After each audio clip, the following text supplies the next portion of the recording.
ရုရှားနိုင်ငံနိုဗာယာအာတီဂီယာမြို့တွင်ပူတင်၏လေကြောင်းရန်ကာကွယ်ရေးစနစ်မှဒုံးကျည်တစ်စင်းဟာလူနေတိုက်တန်းတစ်ခုအားမှားယွင်းပစ်ခတ်မိပြီးမီးများတောက်လောင်ခဲ့သလိုကလေး2ဦးအပါအဝင်အနည်းဆုံး12ဦးဒဏ်ရာရရှိခဲ့ကြောင်းသိရှိရပါသည်။ဒုံးကျည်မထိမှန်မီရင်းတိုက်တန်းပေါ်တွင်ဆူရှသောအလင်းနက်အဖြူတစ်ခုပေါ်လာကဒုံးကျည်က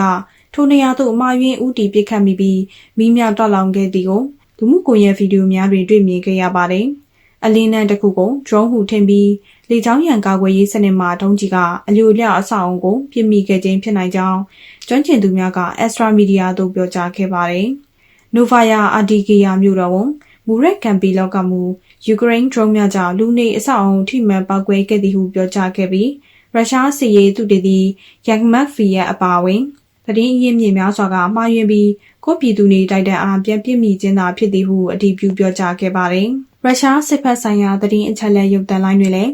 S-300 သို့မဟုတ် S-400 လေကြောင်းရန်ကာကွယ်ရေးစနစ်မှဒုံးကျည်တစ်စင်းက